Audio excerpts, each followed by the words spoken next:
Petrol bunk లో పడుకున్నాం. పొద్దున్నే అంటే 5:20 అవుతుంది. స్టార్ట్ అయిపోయాం. అంత వెళ్తురు వచ్చేసింది. ఇక్కడ ఇలా వస్తే కాశ్మీర్ కూడా చూడొచ్చు కదా అన్నది మా ప్లాన్ ఉన్నింది. సో శ్రీనగర్ వెళ్తున్నాం. సో శ్రీనగర్ లో ప్లేసెస్ చూడాలి. అమ్మా ఏంది ఇదంతా రాళ్ళు పడ్డాయి. నైట్ ఫుల్ అంటే ఫుల్ వర్షం పడింది. నైట్ 2-3 hours ఫుల్గా పడింది. సో ఇప్పుడు కొంచెం నార్మల్ అయ్యింది. పెట్రోల్ బంక్ బయట ఆపుకున్నాము. ఆపమల వాడు వచ్చి ఒకడు ఏమంటారు పెట్రోల్ కొట్టించుకుంటారా అన్నాడు. లేదు 2 minutes వెళ్తున్నాము అంటే, అన్న ఇట్లా ఇక్కడ ఆపకండి అన్న, పక్కకు ఆపుకోండి, మా ఓనర్ ఉన్నాడు ఏమన్నా అంటాడు అంట. లోపలికి వెనకాలకి వచ్చి ఇక్కడ ఎక్కడన్నా, ఇది కొంచెం ఏరియా కొంచెం ఇట్లా ఉందన్నమాట. సో ఇక్కడ ఎక్కడన్నా ఆగచ్చు. రోడ్డు ఇదంతా కన్స్ట్రక్షన్, కొంచెం షాప్స్ అంత ఉన్నాయి. సో ఆగుదామని వస్తే పెట్రోల్ బంక్ దగ్గర ఆపుకొని ఒక 1/2 hour అంతే కూర్చున్నాము. సాయి తిన్నాడు, కూర్చున్నాము. అయిపోయా. ఇంకాడొచ్చి ఇక్కడ ఉండకూడదు అన్న అంటున్నాడు. ఏవిరా నాయనా అంటే, లేదన్నా మా ఓనరు ఏమన్నా అంటాడు, బయట ఆపుకోండి పెట్రోల్ బంక్ బయట అన్నాడు. ఎప్పుడైతే నైట్ వర్షం పడిందో దీని తర్వాత ఘాట్ స్టార్ట్ అవుతుంది కదా. సో ఘాట్ స్టార్ట్ అవుతుంది, వర్షం పడింది అన్న పెద్ద పెద్ద కార్లన్నీ వచ్చి వెనకాల మొత్తం పెట్రోల్ బంక్ లో ఆగిపోయాయి. 2-3 hours అయిపోయారు వాళ్ళు. వర్షం బాగా జోరుగా పడింది వర్షము. అప్పుడు ఫుల్గా వెనకాలంతా అయిపోయినారు అనమాట. పెట్రోల్ బంక్ ఎక్కడ కూడా లిటరలీ ఏ స్టేట్ లో, తెలుగు స్టేట్స్ నుంచి ఇక్కడ వరకు, పంజాబ్ వరకు మ్యాప్ లో మమ్మల్ని ఎవరు కూడా పెట్రోల్ బంక్ లో ఆగద్దు అని చెప్పలేదు. మాకే ఇట్లా కార్ లో వచ్చి ఇట్లా కార్ లో క్యాంపింగ్ చేయాలి, లేకపోతే కార్ లో పడుకోవాలి అనుకునే వాళ్ళకి ఇంత కష్టంగా ఉంటే, ఎవరైతే బైక్లలో వచ్చి టెంట్ వేసుకొని లేకపోతే నడుచుకుంటూ ట్రావెల్ చేసే వాళ్ళు, సైకిల్ మీద ట్రావెల్ చేసే వాళ్ళు ఎక్కడ పడితే అక్కడ ఎంత మందిని అడిగితే వాళ్ళు అక్కడ క్యాంపింగ్ టెంట్ వేసుకోవడానికి కుదురుతుంది. అలా కష్టమైందన్నది నాకు అర్థమయ్యింది. ఉదంపూర్ నుంచి ఒక 40-50 kilometers వచ్చిన తర్వాత ఇది లాంగెస్ట్ టన్నల్. ఫస్ట్ 9 kilometers ఉంది టన్నల్. ఇది పోతూనే ఉన్నాం అప్పటి నుంచి. చాలా బాగుంది టన్నల్. ఫుల్ లైట్స్ వేసి మంచిగా 50 స్పీడ్ లిమిట్, 50 మించి పోకూడదు. ఇక్కడ పోవచ్చేమో, పోతారేమో తెలియదు. మనం వేరే స్టేట్ నుంచి వచ్చినప్పుడు మనం జాగ్రత్తగా ఉండాలి అంతే. పాపం నవ్వు అన్నట్టు వాడు మా వెనకాలనే వస్తున్నాడు. చూసారా హిల్ స్టేషన్ వైబ్స్. ఓ పక్క ఎండ, ఓ పక్క వర్షం, ఒక పక్క చలి, అన్నీ కనిపిస్తున్నాయి ఇక్కడే. ఇంకా లడాఖ్లో ఎట్లుంటుందో ఏమో పరిస్థితి.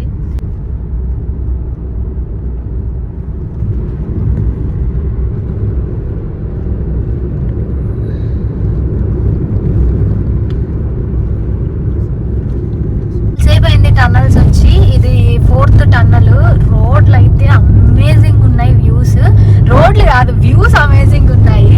రోడ్లు ఉదంపూర్ వరకు నిన్న మనము స్టార్ట్ అయినాం కదా జమ్మూ ఎంటర్ అవుతున్నాయి. లైక్ కాశ్మీర్ బార్డర్ ఎంటర్ అవుతూనే రోడ్స్ అస్సలు బాగాలేవు. పంజాబ్ వరకు బాగానే ఉన్నాయి. అండ్ పంజాబ్ తర్వాత కాశ్మీర్లో బాగాలేదు. మళ్ళీ కాశ్మీర్ నుంచి లిటరల్లీ ఉదంపూర్ వరకు, కాట్రా వెళ్ళి ఉదంపూర్కి వచ్చే వరకు మాకు రోడ్స్ ఏం అంత మంచిగా అనిపించలేదు.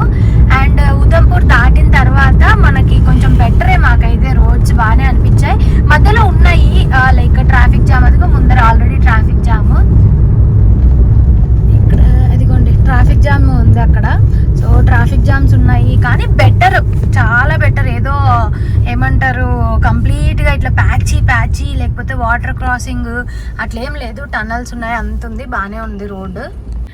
పెద్ద పెద్ద కొండలు, చిన్న చిన్న కార్లు, చిన్న చిన్న మనుషులు. అంత పెద్ద కొండల ముందర మేము ఇంత కనిపిస్తున్నారు అన్నమాట మనుషులు. ఆల్రెడీ ఇట్లా ఏమంటారు ఇక్కడే కొంచెం ఇట్లా ఉంది. ఇంకా మేము we have high expectations on Ladakh. Security వల్ల ఏమవుతుంది అంటే, ఇది సెన్సిటివ్ ఏరియా కాబట్టి మేము నైట్ కార్లో పడుకోవడానికి కుదురుతుందా లేదా అనేది మాకు ఒక పెద్ద క్వశ్చన్ మార్క్. సో శ్రీనగర్కి వెళ్ళిన తర్వాత అక్కడ పాసిబుల్ అయితే కార్లో పడుకోవడానికి ఎక్కడన్నా మేము చూస్తాం, లేదు అంటే పోయి రూమ్ తీసుకుంటాం. అంతకుమించి ఏం చేసేది లేదు. మేము బైక్లో వచ్చినప్పుడు అయితే ఒక వీడియో తీసుకోవడానికి ఎంత కష్టపడే వాళ్ళమో, ఈసారి ఎంత ఈజీ అయిపోయిందంటే ఒక వ్యూ కనిపిస్తుంది, డింగిన ఫోటో తీసుకోవాలి, వీడియో తీసుకోవాలి, టక టక టక టక. అసలు ప్రాబ్లమే లేదు, ఛార్జింగ్ కూడా ప్రాబ్లమే లేదు, అంత ఈజీగా ఉంది. ఫోన్లో ఉన్న స్టోరేజ్ ఇప్పటికీ 2 times క్లియర్ చేసాం మేము.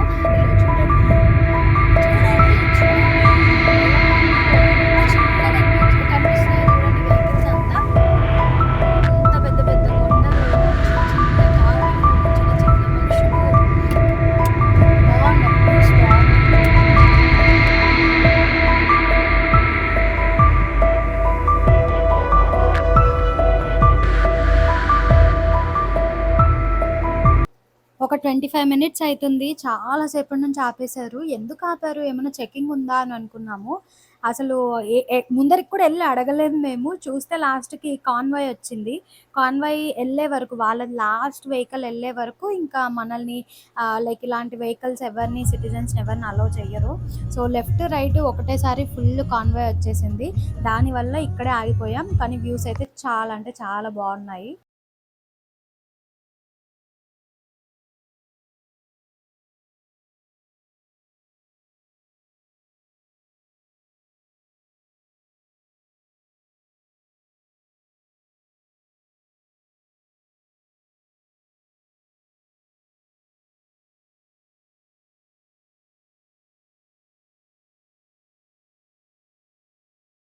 ఇప్పుడే సాయి పోయి వెజిటేబుల్స్ తీసుకొని వచ్చినాడు. ఇంకా శ్రీనగర్ రీచ్ కాలే, ఇంకా 70 కిలోమీటర్లు ఉంది. అయితే షాప్ ఆయనతో ముచ్చట్లు వేసినాడంట సాయి. ఈడేడని ఉండొచ్చా, నైట్ శ్రీనగర్లో ప్రాబ్లం అవుతుందా, ఆపుకొని ఇస్తారా అంటే ఎందుకు మా ఇంటికి రా అంటుండంట ఆయన. అయితే వద్దు నాయన మేమిద్దరమే ఫస్ట్ ఎంతమంది అని అడిగాడంట. మేమిద్దరమే అంటే అయితే ముందు మా ఇంటికి వచ్చేసే అన్నాడంట. లేదు ఎక్కడన్నా చెప్పండి ప్లేస్ అంటే మేము లే లడాక్ వెళ్తున్నాము, కుదరదు, జస్ట్ నైట్ కొంచెం రెస్ట్ తీసుకోవడం కోసము అంటే ఇక్కడ మీరు ముందరికి వెళ్తే క్రౌడ్ ఎక్కువ ఉంటారా శ్రీనగర్ అంతా, ఇక్కడ నుంచి ఇంకొంచెము ముందరికి వెళ్ళి అక్కడ ఎక్కడన్నా చూసుకోండి ప్లేస్ అని చెప్పినాడంట. ఎక్కడి నుంచి వచ్చావు ఏంది అని అన్ని ముచ్చట్లు వేసాడు. ఆయన్నే ఆ షాప్ కోసం మేము లెఫ్ట్ కట్ అయ్యాము. షాప్ కనిపించింది వెజిటేబుల్స్ షాప్ అనేసి. కట్ అయితే ఇక్కడ నుంచి ముందరికి వెళ్ళండి, వ్యూస్ బాగుంటాయి, ఒక 7 కిలోమీటర్స్ వెళ్తే అన్నాడంట. సో చూద్దాం ఏమైనా వ్యూస్ కనిపిస్తాయేమో మనకి. వ్యూస్ చూసి మళ్ళీ రిటర్న్ ఏమైనా వండుకోవడానికి కుదిరితే కూడా మేము ట్రై చేస్తాం అక్కడ ఎవరు లేకపోతే.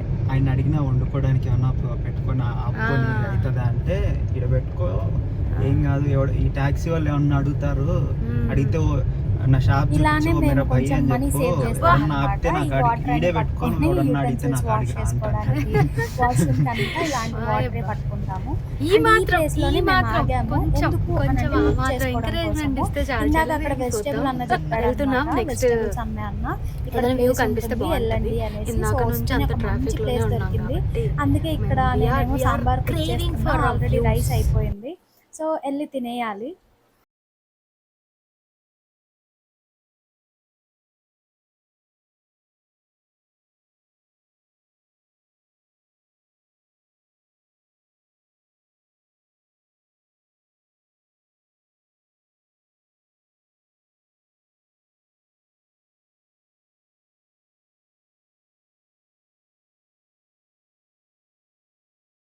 వంట చేసుకొని ఇంతసేపు ఇక్కడే ఉన్నాము. మంచి అక్కడంతా వాటర్ పారుతున్నాయి. ఏందది ఆప్రికాట్ చెట్లు ఉన్నాయి. చెట్ల కింద మేము కూర్చొని మంచిగా వంట చేసుకున్నాం. అది ఆప్రికాట్ చెట్టు అన్న విషయం మాకెలా తెలిసిందంటే అక్కడికి లోకల్స్ బట్టలన్నీ ఉతుక్కోవడానికి అక్కడ పక్కన దాని దగ్గరకు వస్తున్నారనమాట. సో అట్లనే మమ్మల్ని చూసి వాళ్ళే వచ్చి పలకరించి మాట్లాడి కొంతసేపు రండి మా ఇంటికి రండి, నైట్ వచ్చి మా ఇంట్లో ఉండండి అని పిలుస్తున్నారు. మనం ఆబ్వియస్లీ భయం ఎక్కువ కాబట్టి ఇంకా అట్లాంటి తీట పనులు ఏం చేయలేదు. ఇంకేమైనా ముందర చూద్దాం, అట్లాంటి ఆప్షన్ ఎవరైనా ఇస్తే కళ్ళు మూసుకొని వెళ్ళిపోతాం. సో ముందర వ్యూ ఉందన్నారు కదా, వ్యూ పాయింట్ చూడడానికి వెళ్తున్నాము. కూడా ఎవరైతే పలకరించారో లోకల్స్ ఉంటుంది అన్నారు. చౌకం పేరు, ఊరి పేరు గూగుల్ మ్యాప్స్ కింద సెండ్ చేసుకున్నా. సో రిటర్న్ ఒకవేళ మేము కాశ్మీర్ నుంచే వస్తే మళ్ళీ యూజ్ అవుతుంది.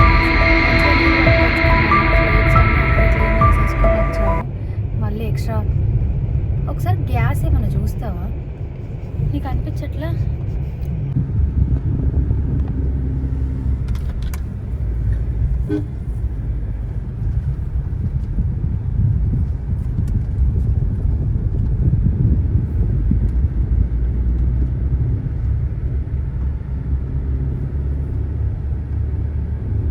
రైట్ సైడ్ మొత్తం యాపిల్ చెట్లు, లెఫ్ట్ సైడ్ రోడ్డు మీదకి ఆప్రికాట్ చెట్లు ఉన్నాయి ఫుల్గా.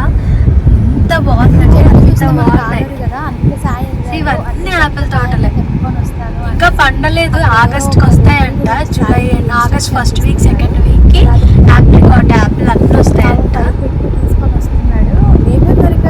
అంటే ఇప్పుడు ఇది గ్రీన్లో ఉన్నప్పుడు తింటే గ్రీన్ యాపిల్ అవుతుందా నా డౌట్.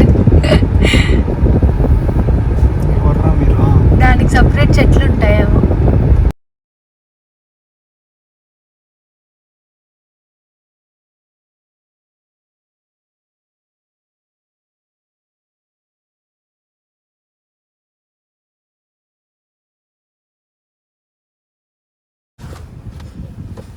తెచ్చుకున్నావు?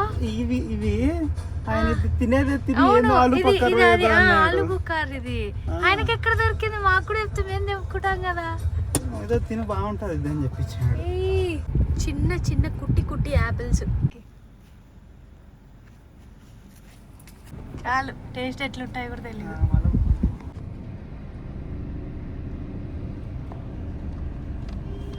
అక్కడ యాపిల్ తెంపుకోవడానికి ట్రై చేస్తుంటే ఒక అంకుల్ వచ్చి సాయికి ఇది ఇచ్చినాడు, ఆలు బుకారా, బాగుంటుంది తిని తిని అన్నాడంట. ఇక్కడ ఉందో చెట్టు నాకేం కనిపించలేదు అస్సలు. ఆయన ఎక్కడి నుంచి పట్టుకొని వచ్చాడు, వస్తా వస్తా ఇచ్చాడు ఒకటి. నేను పెద్ద తిన్న పుల్లగా ఉంటుందని నా ఫీలింగ్. పుల్లగా ఉంది, పుల్లగా ఉంది. తిన్నా, మన సైడ్ కూడా దొరుకుతాయి ఇవి. తిన్నా నేను, పుల్లగా ఉంటుందని తిన్నా ఎప్పుడు. ఇది అయితే పక్క ఇది తెంపుకొని వచ్చాడు, ఎక్కడో పండలేదు ఇది ఇంకా. అంకుల్ ఎక్కడో తెంపుకొని వచ్చాడు మా కోసమే. మేము ఇప్పుడు వేరీనాగ్ స్ప్రింగ్కి వెళ్తున్నాము. ఎప్పుడు కాశ్మీర్ అంటే మనం అందరము చూసేది స్నో స్నో స్నో కదా. ఐ థింక్ ఇప్పుడు సీజన్ అనుకుంటా, అంత పంటలు పండించుకుంటున్నారు.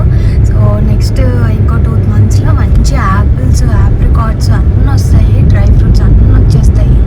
ఇక్కడ ఏమేమి స్పెషలో బ్యూటిఫుల్గా ఉంది ప్లేస్ అయితే. ఆ మెయిన్ రోడ్లో వెళ్తున్న దానికంటే ఇట్లా లోపల విలేజ్లలోకి పోయేదైతే ఇంకా బ్యూటిఫుల్గా ఉంది. ఇందాక వాళ్ళు ఎవరు ఇన్వైట్ చేసినారు, మా ఇంటికి రండి మా ఇంటికి రండి అని. పోయినా బాగుండేమో అనిపిస్తుంది. ఇద్దరు, ఒక్కరు కూడా కాదు, ఇద్దరు, మొత్తం ముగ్గురు, షాప్ ఆయనతో కలిపి ముగ్గురు ఇన్వైట్ చేశారు మా ఇంటికి రా మా ఇంటికి రా అనేసి. నిన్న పెట్రోల్ బంకులో ఎవరు పడుకోనియలేదు కానీ ఈరోజు మంచిగానే పిలుస్తున్నారు. నెక్స్ట్ టైం ఎవరైనా పిలిస్తే వెళ్ళిపోతాం. అందుకే పిలవరు అన్నమాట, మరి వెళ్ళిపోదాం అనుకున్నందుకు.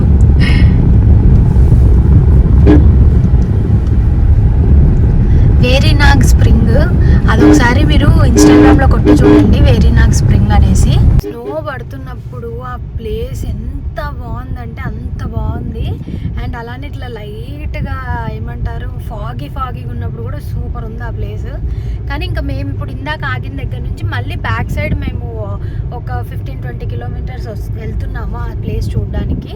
సో ఎందుకు అప్పుడు అక్కడ ఒక అంకుల్ చెప్పాడు అన్నమాట, ఇక్కడ ఉంది వెళ్ళండి అంటే మేము కూడా అనుకున్నాం కదా ఈ ప్లేస్ అని.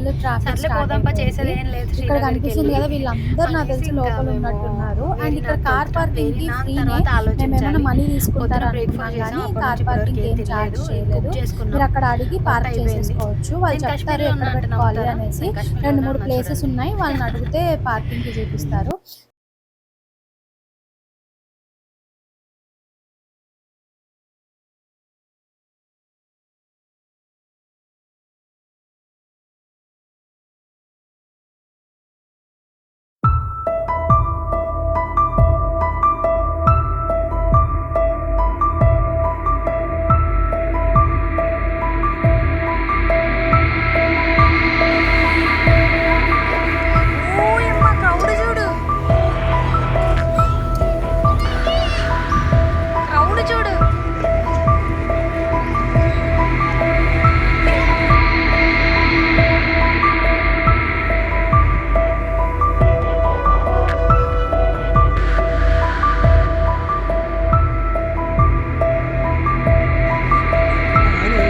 మ్యాప్స్ లో చూస్తే వేరీనాగ్ స్ప్రింగ్ అని ఉంది, ఇక్కడికి వచ్చి చూస్తే బొటానికల్ మొఘల్ గార్డెన్ అని ఉంది.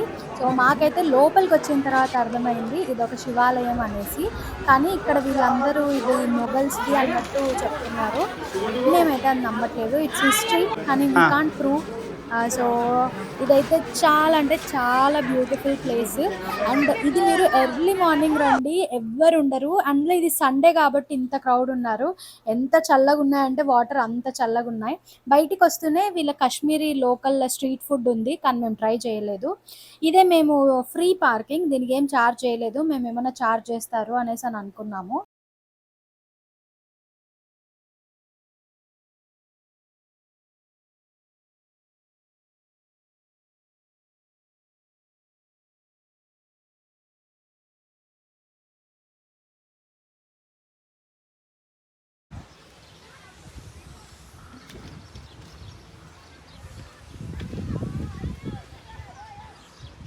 బెండకాయ ఎగ్ ఫ్రై, సాంబారు.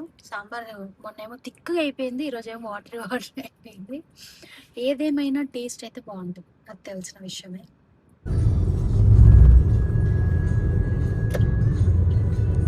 ఇది పెహల్గాం వెళ్ళే రూట్. ఇక్కడ నుంచే అమర్నాథ్ యాత్రకు వెళ్తారు. మేమిప్పుడు ఇక్కడ సన్ టెంపుల్ ఉంది, మార్తాండ్ సన్ టెంపుల్. అది ఓపెన్ లో లేదని ఆన్లైన్ లో చూపిస్తుంది. అట్లీస్ట్ బయట నుంచి అన్న చూద్దాము అనేసి మేము వెళ్తున్నాము. పెహల్గాం ఇన్సిడెంట్ అయిన తర్వాత క్లోజ్ చేశారని చెప్తున్నారు. టూరిస్ట్ కలవ లేదని చెప్తున్నారు. సో అది ఇంకా తెలీదు. జస్ట్ ఇంత దూరం వచ్చాం, బయట నుంచి అన్న చూద్దాం అన్నది ప్రెసెంట్ ప్లాన్. టైం చిన్న హోప్ ఉంది సన్ టెంపుల్ ఓపెన్ ఉంటదేమో అనేసి. ఇది యాక్చువల్ గా అనంతనాగ్ లో ఉంది. అండ్ ఇది ఎందుకు క్లోజ్ చేశారు అంటే మెయిన్ గా పెహల్గాం అటాక్ వల్ల క్లోజ్ చేశారు. దాని తర్వాత ఇప్పటి వరకు ఓపెన్ చేయలేదు. ఇక్కడ ఉన్న లోకల్స్ కూడా బిజినెస్ చేసుకోవడానికి కష్టం అవుతుంది, ఎందుకంటే అసలు టూరిస్టులు రావట్లేదు. కొంతమంది తెలియకుండా మ్యాప్స్ లో చూసుకోకుండా వచ్చేసి అయ్యో క్లోజ్ ఉందా అని కూడా బాధపడుతున్నారు. అండ్ అక్కడే లోకల్స్ చెప్పారు బ్యాక్ సైడ్ వెళ్ళండి, మీకు కొంచెం దగ్గర నుంచి వ్యూ కనిపిస్తుంది అని.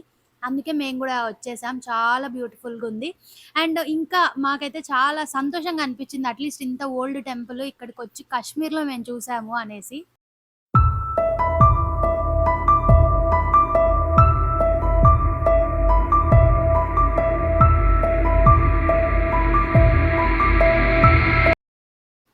ఇక్కడ 8 గంటలకు సన్‌సెట్ అయితది. సో, సన్‌సెట్ అయిపోయే లోపల మేము ఎక్కడో ఒక దగ్గర ప్లేస్ చూసుకొని నిద్రపోవాలి. అనంతనాగ్ నుంచి రిటర్న్ స్టార్ట్ అయిపోయాము. అండ్ బ్యూటిఫుల్‌గా ఉంది. ఎంత బ్యూటిఫుల్‌గా ఉందంటే కాశ్మీర్ నా మాటలలో చెప్పలేను. మీరెవరెవరైతే ప్లాన్ చేస్తున్నారో అందరూ కాశ్మీర్‌కి ప్లాన్ చేయండి. ఎప్పుడు చూసినా కూడా కాశ్మీర్ బ్యూటిఫుల్‌గానే ఉంటది. స్నోలో చూసినా, ఇట్లా గ్రీనరీగా చూసినా మనమైతే వంక పెట్టలేము. అంత బావుంటుంది కాశ్మీరు. నేనెప్పుడు అనుకున్నా అరే కన్యాకుమారి ఎళ్ళాను, ఫైనల్‌గా కాశ్మీర్‌కి గూడా ఎళ్ళాలి అని. అండ్ మాకైతే కుదిరింది కాశ్మీర్‌కి రావడానికి. మీరు చూసారు గదా వాళ్ళ ఆర్కిటెక్చర్ ఎంత డిఫరెంట్‌గా ఉందో. ఇక్కడ లోకల్స్ చెప్పారు ఈ ఏరియా అంతా కూడా స్నో పడుతుంది అనేసి. అండ్ ఫైనల్‌గా రేపన్నా మేము శ్రీనగర్ ఎళ్తామో లేదో మీరు రేపొచ్చే వ్లాగ్‌లో చూడండి. అండ్ మీరు కాశ్మీర్ ఎళ్లారా? మీ ఎక్స్‌పీరియన్స్ ఎలా ఉందో కామెంట్ చేయండి. Thank you.